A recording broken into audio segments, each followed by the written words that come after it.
Hello, my dear students. We have been discussing about various aspects of chemical kinetics, and in our last video we have discussed about pseudo-order reaction. Now, in this video, we shall have a look at the first-order reaction. Okay.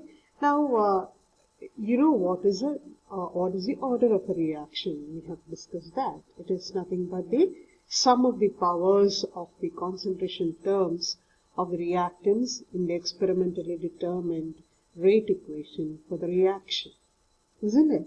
So, if this is the experimentally determined rate equation, and here the power of the concentration term of the reactant is 1, and this is a first order reaction. Similarly, another one. Okay.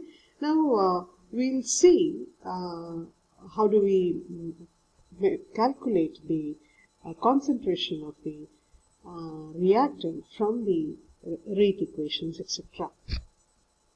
Now, we also know that the rate of a reaction is the decrease in the concentration of reactant per unit time, or increase in the concentration of the product per unit time, isn't it? The speed of the reaction, that's the rate of reaction.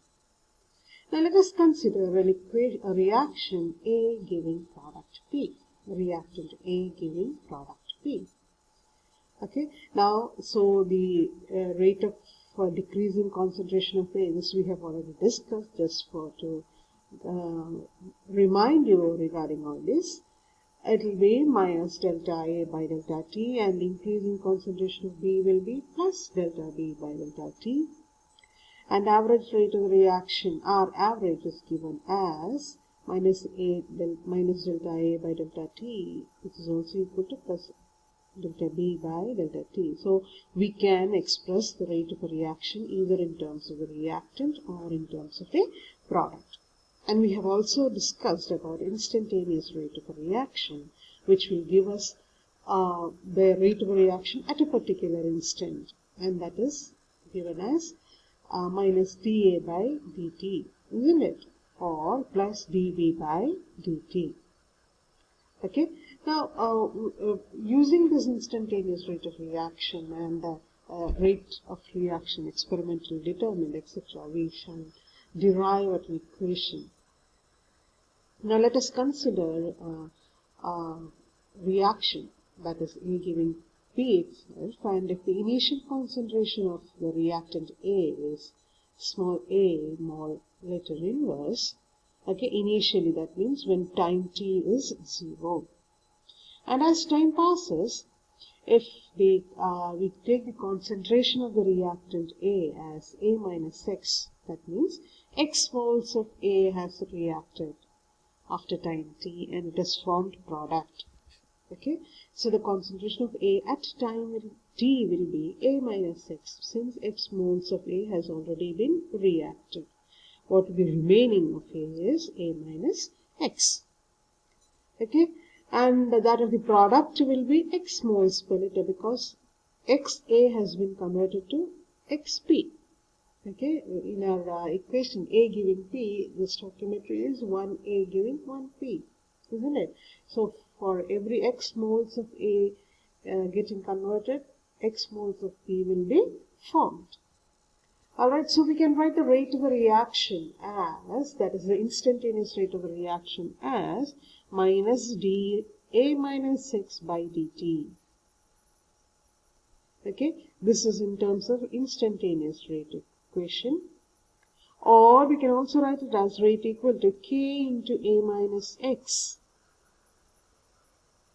This is in terms of our experimentally determined rate expression. Okay, so we can club those two and write rate is equal to minus dA minus X by dt equal to K A minus X. We can take these two. Okay, so we can write it as in terms of the product P also we can write rate equal to dx by dt, which again in terms of the concentration of reactant will be K into A minus X. Okay, so this equation number 1 or equation number 2, we've got by clubbing the instantaneous rate of reaction and the experimentally determined rate equation for the reaction. This is how we can club and we'll get this expression for rate. Now this is in terms of the reactant and this is in terms of the product. Now K is the rate constant, as you know, we have discussed this in detail earlier. Now we can rearrange this expression, equation number 2. Equation number 2 can be rearranged, that is dx by dt equal to k into a minus x can be rearranged. You can bring down a minus x to the denominator on the left hand side, take up dt to the right hand side, you get dx by a minus x equal to k dt. Put it as equation number 3. Okay, now we can integrate this. This equation can be integrated. Okay, now when we integrate that equation, this is what we get. You integrate dx by a minus x equal to k dt. The integrated expression, after integrating, you will get minus ln a minus x equal to kt plus c, where c is the integral constant or constant of integration. Okay, you integrate equation 3, you get or equation 4, you get equation 5. Okay, now here when time t is 0, that is initially. Okay, when time t is 0, we know that x will be 0. X means the concentration of the product. X will be 0. When time t is 0, what happens? X becomes 0, so you get minus ln a is equal to c. Kt also becomes 0, isn't it? Okay, so initially, when time t is 0, x equal to 0, then minus ln a will be c. Now what you can do is put the expression for c in equation 5. That is, put equation 6 in equation 5. Instead of c in equation 5, substitute it as minus ln a. Okay, then we get minus ln a minus x equal to kt minus ln a. Instead of c in equation 5, we are putting minus ln a. And how did we get minus ln a for c? That is put in equation 6. Okay, now this is equation number 7. Minus ln a minus x equal to kt minus ln a. Okay, you can rearrange this. You get ln a, take ln a to the left hand side. Ln a minus x equal to kt. Okay, now again rearranging it. Ln of a by a minus x equal to kt. Equation 9. Taking log of this,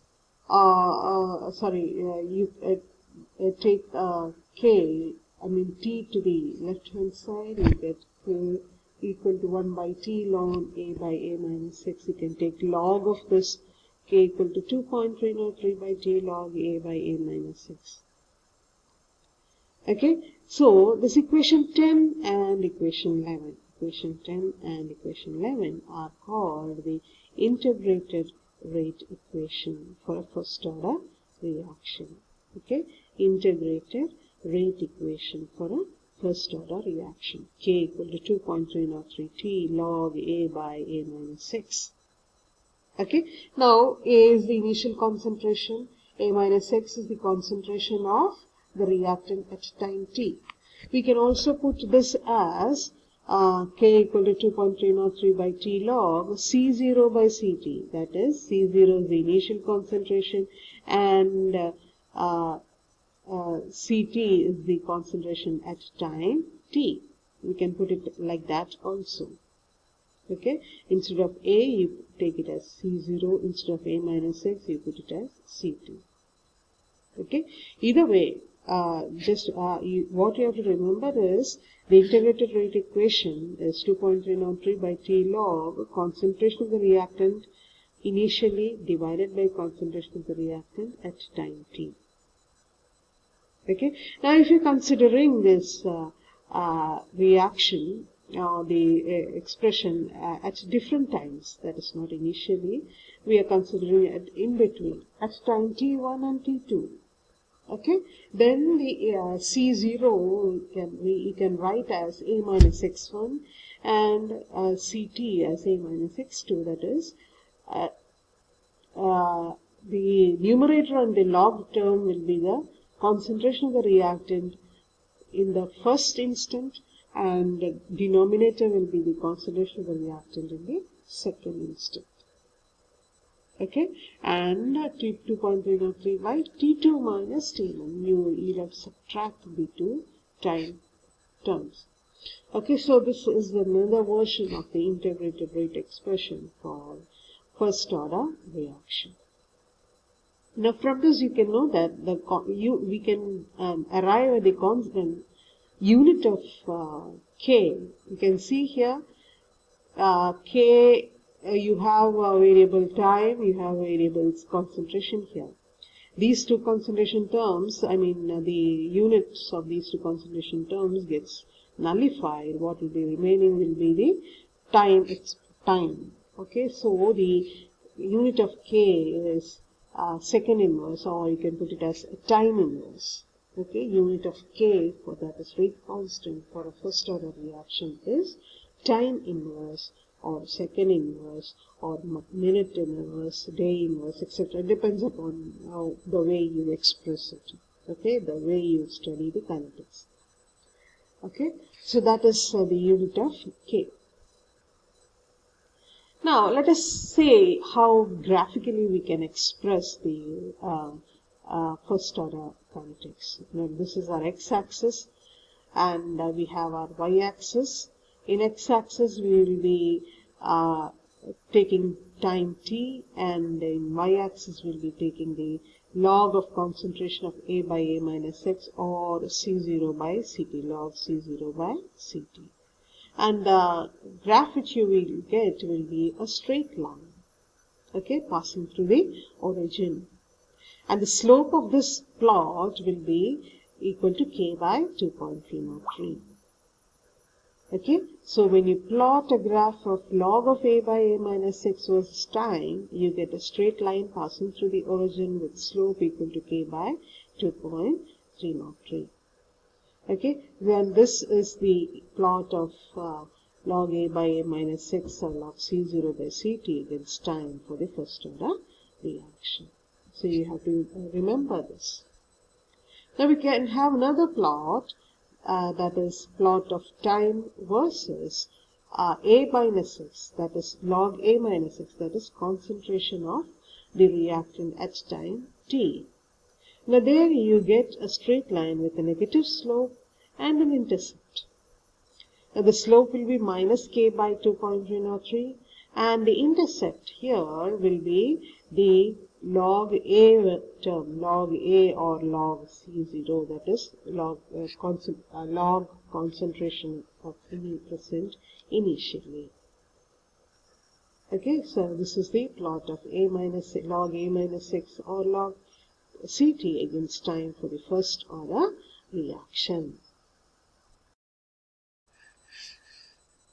So these two are the graphical representation of the integrated rate expression for first order reaction. Okay, now we need to discuss few more aspects of first order reaction. Among them, the main aspect is half-life period, or T-half. Okay, the half-life period, we know, you already are familiar with this. Half-life period is defined as the time taken for 50% of the conversion of the reactant to product, or time taken for the completion of half of the reaction. Okay, that is T-half.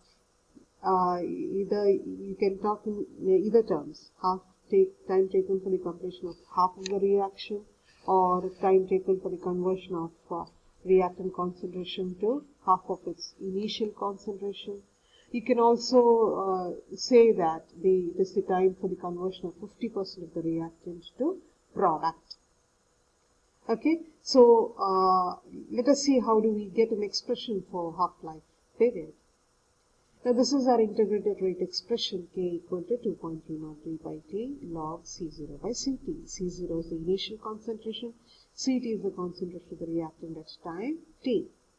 Now when t is equal to t half, what will happen? Ct will be C0 by t, sorry, C0 by 2, because it is nothing but the concentration of time at time t will be nothing but half the concentration of the initial concentration of the reactant. Now, so when you take t is equal to t half, Ct will be C0 by 2, so put it in expression, integrated rate expression, you get this as expression k equal to 2.303 by t half log C0 by C0 by 2. Simplify this, okay, and rearrange, take t half to the left hand side, k to the right hand side. You get this, you get the log term gets simplified to log 2 because C0 and C0 gets cancelled. Now we know that log 2 is 0.3010, so we can simplify this equation to t half equal to 0.693 by k. This is the expression for half-life period for any first order reaction. Okay, so for any you can get the time taken for the first order. If you know the rate constant, you can predict the time taken for half the concentration to be completed, okay, by putting the value of k in this expression, t half equal to 0.693 by k. Now if you observe this, you find that the half-life period is independent of the initial concentration of the reactant. Isn't it? It is independent of the initial concentration of the reactant. The initial concentration term is not at all appearing in the expression for t half. So whatever initial concentration you take for a first order reaction, t half will be the same. Okay, so that is the information which we get from this expression. Now the way we have calculated or expressed the equation for half of the reaction completion, similarly we can arrive at an expression for T3 by 4, that is when 3/4 of the reaction has been completed or 3/4 of the reactant has been converted to product. You just try to do it. I'll just give you a hint. When 3/4 of the reactant has been converted to product, the reactant remaining at time t 3 by 4 will be 1/4, isn't it? C0 by 4. Isn't it? Because 3/4 has been converted, what will be remaining will be only 1/4. Okay, so then, so that you can substitute over here, and when you simplify, you get t 3 by 4 equal to 1.386 by k. Okay, try to arrive at that expression.